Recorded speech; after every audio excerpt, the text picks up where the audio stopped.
You are listening to The Vocal Technologist. Spoken tech for your ears. So the bit rattling around my head is this. Hiring a massive team used to be the ultimate Silicon Valley flex, and now a huge headcount just looks like a massive inefficiency. Yeah, it really is a complete inversion of how we measure success. I mean, we spent the last 2 decades treating headcount as a direct proxy for a company's importance. Right. And you and I are about to untangle some genuinely fascinating notes on how product strategy and workplace ambition are fundamentally shifting. That is exactly the kind of tension we love to pull apart here on Vocal Technologist. It is a massive shift. We are looking at the shrinking of teams, the, well, highly unusual psychology of managing non-human AI workers, and why human leaders just keep getting in their own way. Yeah, no stiff agendas today. Just a proper look at how the rules of work are changing right beneath our feet. And, for you listening, we are going to look at why that structural floor is moving so quickly. Because you look back at the tech industry, I mean, even in the past, Yeah. ambition was literally synonymous with empire building. Oh, 100%. You rented this enormous, sprawling office space. Exactly.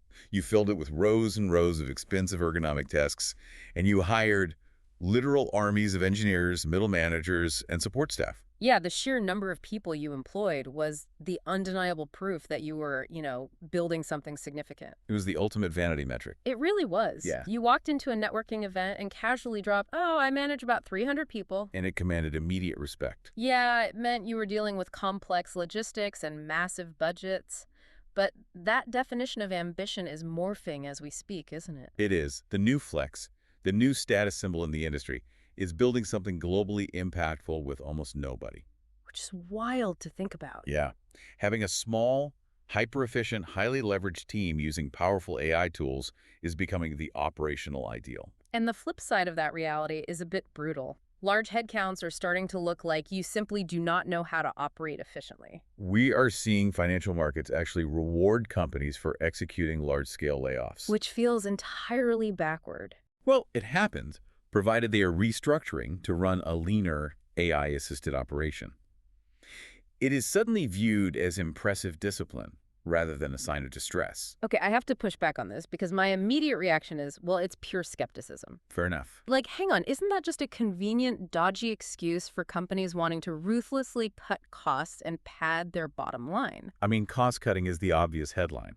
Yeah, like, oh, we aren't firing thousands of people to boost our share price and executive bonuses. We are just being ambitious with our new AI strategy. It sounds a bit like they are having a lend of us. Executives absolutely care about their margins, no doubt. But if you look at the underlying structural math of how work is actually being done, something much deeper is happening. Okay, I'm keen to hear this. So the ideal operational model is fundamentally changing because the nature of leverage has changed. Right. Traditionally, if you wanted to scale your company's output, whether that meant writing more code, launching in new countries, or processing more data, you had to scale your human muscle. You literally needed more hands-on keyboards. Exactly.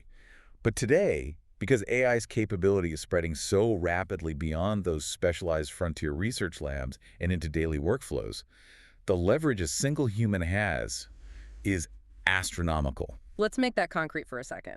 When you say the leverage is astronomical, what does that actually look like for a standard team? Well, think about a traditional software development cycle. Yeah. A team used to have separate people for writing boilerplate code, writing tests for that code, checking it for security flaws, and writing the documentation. Yeah, heaps of distinct roles. But now, one developer can use an AI assistant to generate the boilerplate in seconds, ask the AI to write the testing script, and have it auto-generate the documentation. Wow, so the brute force execution is handled by the machine. Right. The human is no longer doing the manual typing, they are directing the logic. So it is less about having 100 painters painstakingly working on a mural, and more about having 5 painters who each control a massive automated printing press. That is a brilliant way to put it.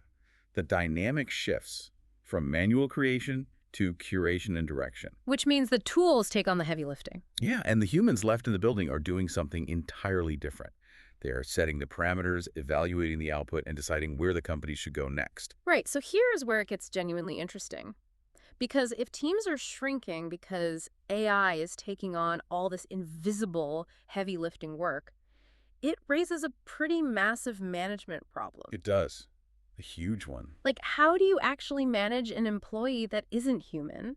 I mean, you cannot exactly pull an AI aside in the break room, hand it a cup of coffee, and ask how the project is going. No, you can't. And that invisibility is a critical vulnerability for any organization. Because you can't suss out what they're doing. Exactly.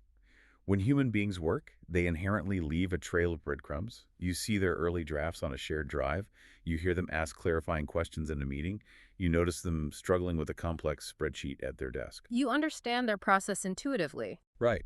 An AI, however, just swallows a prompt and spits out a finished product seconds later. Which is terrifying, honestly. It is, which is why there is a growing consensus in our sources that your AI needs to keep a diary. An AI diary. Like, Dear Diary, today I wrote 400 lines of Python, processed a million rows of data, and felt completely unappreciated by my human manager. Huh. Well, less emotional angst, more rigorous audit trail. Fair enough. The concept of the AI diary is that an activity log makes the invisible instantaneous work visible and understandable to the human manager. Okay, that makes sense. If you are a user trying to delegate complex, high-stakes tasks, you need to be able to review not just what the AI produced, but the exact steps it took to get there. What kind of steps are we talking about, though? Give me an example of what actually needs to be in this diary. It involves logging things like chain of thought processing. So when the AI gives you an answer, the diary shows you the assumptions it made along the way. Oh, I see. Yeah, it shows you which specific databases it pulled information from, what parameters it prioritized, and where it encountered conflicting data. So by forcing the AI to log its internal logic, you move away from this mysterious black box and toward a transparent, reviewable process. Precisely. It's like hiring a brilliant junior developer, but never being allowed to see their commit history or their rough notes. I mean, it's like hiring a ghost. That is a really good analogy. You know the work is getting done, but you cannot figure out how they did it. And if they make a massive mistake that costs the company money, you're flying completely blind. Oh, actually, if you are finding this analogy helpful, toss us a subscribe so we can keep bringing you these conversations. But yeah, flying blind is the worst place for a manager to be. Absolutely, because if you cannot see the logic, you cannot correct the underlying behavior. You just put a Band-Aid on it. Right. You can only fix a final error, which means the AI will likely just make the exact same mistake again tomorrow. That sounds exhausting. It is. And building on your ghost analogy, think about the psychological impact on the human manager. Okay. When that invisible junior developer makes a mistake and you cannot see they're working out, you immediately lose trust. Yeah. You stop giving them important, high-level work. You relegate them to trivial tasks. Exactly.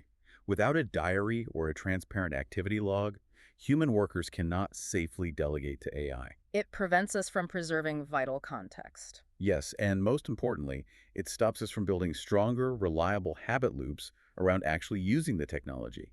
We just revert to doing the work manually ourselves because psychologically it feels safer. Which brings us right to the core issue of why people push back against adopting AI in the workplace. Which is a massive hurdle. Because despite all the glossy presentations from tech companies, everyday people are pushing back. It is not all just smooth sailing and upward trending productivity charts. Not at all. Management teams frequently view this resistance as mere stubbornness. Yeah, they assume their employees are just being Luddites, afraid of learning a new interface. But the reality laid out in the research is that employee resistance to AI is highly logically rational. Rational. Because from the outside, I reckon it sometimes just looks like people complaining about having to learn new software, which happens literally every time a company updates its email system. I get why it looks that way, but it goes much deeper than interface fatigue. How so? Successful AI adoption requires 4 distinct elements to line up perfectly: technical understanding of the tool, deep knowledge of the actual business problem you are trying to solve, a willingness to evolve your daily practices, and finally, trust. Right, and trust is hard to build with a ghost. Exactly. But that trust element is tethered to something fundamental to human psychology, the social contract of employment. Let's define that, because that feels important. The social contract of employment essentially means I agree to do a good job, I provide value to this company, and in return, the company provides me with salary, a defined role, and a reasonable sense of security for my future. Exactly, that mutual understanding. Now, imagine an incredibly capable AI enters the picture. Oh, yeah. That social contract suddenly feels incredibly fragile, if not completely void. The employee looks at the tool and thinks, if I spend the next 6 months teaching this AI how to do my job efficiently, will I still be employed here next year? Precisely. Without a credible, updated social contract, where expectations, role evolution, and job security are clearly communicated by leadership, why on earth would a rational human being willingly embrace the exact mechanism that appears designed to replace them? Wait, I get the theory here, but what does fixing that social contract actually look like on a random Tuesday morning? It is about communication and transition. Are managers supposed to walk around and hand out legally binding documents guaranteeing jobs in writing? How do you actually solve that fear? It requires leadership to clearly define the transition. Instead of saying, use this AI to do your current job faster, a manager needs to say, this AI is going to take over 40% of your routine data entry. Framing it as an offload, not a replacement. Right. And then adding, we are doing this so that you can transition into this new higher level analytical role, which we will train you for. So it is about providing a clear roadmap of where the human fits after the AI is implemented. Exactly. Without that roadmap, you get the rude duck phenomenon. The rude duck. I saw this in the notes. We need to unpack this just for a second because it sounds like a weird corporate fable. It is a brilliant concept for understanding workplace psychology. Okay, let's pick it apart. The rude duck is essentially a psychological defense mechanism. It is the idea that our deepest, most existential fears often hide behind highly reasonable, technical-sounding excuses. So the excuse is the duck. Yes. The loud, obnoxious complaint, the rude duck, distracts management from the actual fear hiding below the surface. So when a mate at work says, I absolutely refuse to use this AI model because it occasionally hallucinates data and poses a security risk, are they actually worried about the technical architecture of the software, or is that just the rude duck hiding their fear of being rendered obsolete? It is almost always a mix, but the rude duck is doing the heavy lifting. Wow. The hallucination is a real, documented, technical problem. But it serves as a very convenient, highly professional shield to hold up in a meeting. It sounds better than saying you're scared. Much better. It allows the employee to vehemently reject the technology on seemingly noble professional grounds, like protecting the company's data integrity, rather than having to raise their hand and admit, I am terrified for my livelihood and I don't know how to pay my mortgage if this thing replaces me. Because it is infinitely easier to say the software architecture is buggy than to look your boss in the eye and say, I feel utterly obsolete. Completely. Because the fear is justified by the shifting environment, you end up with a fascinating friction point within companies. Yeah, a massive stalemate. You have new AI tools that are incredibly capable of building things. You have employees who are scared, lacking trust, and hiding behind rude ducks. So nothing moves. Because of this gridlock, the responsibility of defining what actually needs to be built and how it should function falls heavily on human leadership and product managers. And here is the brutal part of the research. Human leaders are historically, fundamentally terrible at listening to what is actually needed by the people they serve. We really are. We suffer from a profound flaw when it comes to product strategy and design. A bit ordinary, really. Human beings naturally tend to twist incoming feedback to confirm their pre-existing biases. There is a really illuminating case study in our sources involving a manager named Mr. Jambo and the clothing brand Levi's. Oh, this is a classic example. This situation perfectly illustrates how leadership hears customer feedback, but immediately translates it to fit a narrative they already decided on in the boardroom. Let's look at the mechanics of that. Yeah. The core issue with Mr. Jambo's approach at Levi's is the trap of prescribing rather than diagnosing. Right, jumping straight to the fix. Customer feedback comes in indicating a point of friction, perhaps a complaint about durability or fit.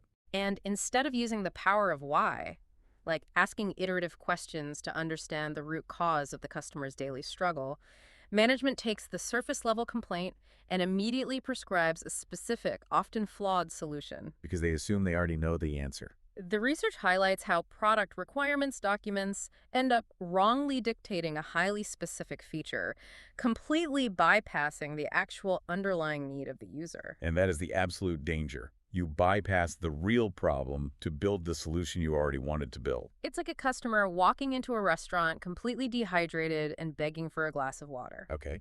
But management has spent the last 6 months researching alcohol trends, so they hand the customer a premium craft beer because management reckons everyone loves beer and it has a higher profit margin. Yeah, exactly. We prescribe the solution, the beer, before we even bother to understand the nature of the thirst. That analogy hits the underlying logic perfectly. You completely fail to diagnose the thirst. And it happens everywhere. Now, consider what happens when you introduce highly leveraged AI into that exact dynamic. It gets worse. The problem doesn't just persist, it multiplies exponentially. Ah, of course. Because an AI can build that flawed solution, that complex, beautifully designed beer app that nobody actually wanted, infinitely faster than a human engineering team ever could. So you aren't fixing your product strategy, you are just scaling your mistakes at the speed of light. If you do not pause to ask why, if you do not test your assumptions in small, iterative increments to preserve your options, and if you cannot humbly accept that customers might actually mean exactly what they say, well, AI is not going to save your product. It will just help you build the wrong thing with unprecedented efficiency. It simply helps you fail faster. Which means we are not just talking about localized software development anymore. We are talking about macro strategy. Big picture stuff. Yeah, we are talking about the massive decisions happening at the very top of industries and governments. Because strong product strategies always have to combine several sources of competitive advantage, and those sources are never static. They shift constantly. They have to be constantly revisited, stressed, and updated as the market environment changes. And right now, the global market is undergoing a radical shift. Its stakes are huge. The sheer value of AI is no longer locked away in a few massive, highly funded frontier labs. It is becoming ubiquitous. This shifts the entire global dynamic. I mean, we hear so much in the news and in tech circles about the global AI race, specifically the geopolitical tension between the US and China. Right, and when we look at global competition, the assumed mainstream narrative is that Chinese AI models represent this overwhelming economic and technological threat to Western tech dominance. Yeah, that is what you hear everywhere. But the analysis in our sources introduces a massive counterintuitive twist. I would assume most people think overseas models are the primary threat. Yeah. The research suggests we might actually be hobbling our own competitive advantage with our own internal red tape. That is exactly it. Wait, really? What is the mechanism there? The argument is that Chinese models are actually less of an economic threat to Western dominance than restrictive, closed-door U.S. AI policies are. So the real danger is entirely self-inflicted. Completely. How does that actually work in practice, though? How does policy become a bigger threat than a foreign competitor? It comes down to open source innovation versus regulatory capture. Okay, unpack that. When a government or a group of monopolistic tech companies lock down access to powerful foundational models, usually citing safety, alignment, or national security, they create an artificial bottleneck. They choke the supply. If America, or any Western market, restricts access to these tools, they inadvertently hand over the competitive edge to anyone willing to remain open. So the fatal threat isn't always the competitor doing something brilliantly innovative. The threat is you building a regulatory wall that stops your own people from experimenting and iterating. Because competitive advantage in this new era comes from velocity. Speed of execution. Right. It comes from the ability of millions of independent developers to test assumptions, find small increments of value, and innovate rapidly. And if you heavily restrict the tools, you just slow down your own builders. You restrict their ability to ask why and test solutions on a micro level. Wow. By locking the technology behind closed doors, you basically guarantee that the human flaws we just discussed, the prescribing, the boardroom biases, the failure to listen, become permanently entrenched at a systemic level. It is fascinating how it all connects from the macro to the micro. I mean, if you have restrictive, fear-based policies at a global level, it trickles all the way down to a mid-level manager trying to run a lean team with a smaller headcount. It is all linked. If that team cannot access the best open models because of red tape, they cannot manage that structural shift to extreme efficiency. No, they are stuck. And if the tools are locked down and opaque, employees never get to see that AI diary. They never build trust, and the social contract remains completely shattered. It is an intricate, deeply connected ecosystem of cause and effect.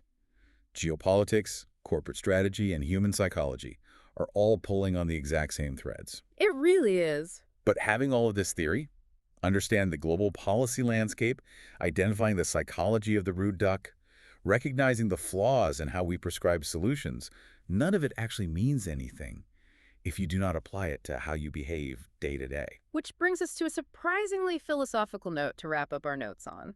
Because macro strategy looks fantastic on a whiteboard in a boardroom, but reality actually happens at your desk on a Tuesday morning. Exactly. There is a deeply rooted philosophical concept running through these sources. The idea that a good life, and by direct extension, a good product, a durable career, or a successful company, is built entirely through repeated action, not just through passive insight. Yeah, you have to do the work. You can read every strategy document in the world. You can deeply understand exactly why your engineering team is shrinking or why your customers are frustrated with your prescribed solutions. But insight without action is completely inert. It is.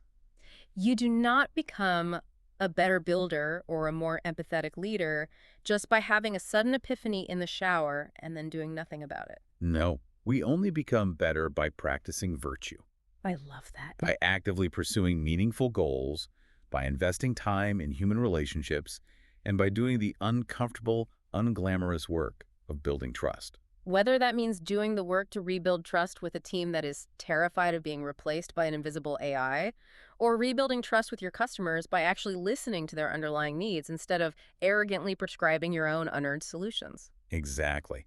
Having a notebook full of brilliant insights about the future of artificial intelligence and product strategy is utterly useless if you do not physically practice them in your next team meeting. Insight is remarkably cheap. It is what you actively choose to practice tomorrow that actually matters. Vocal Technologists, see you soon.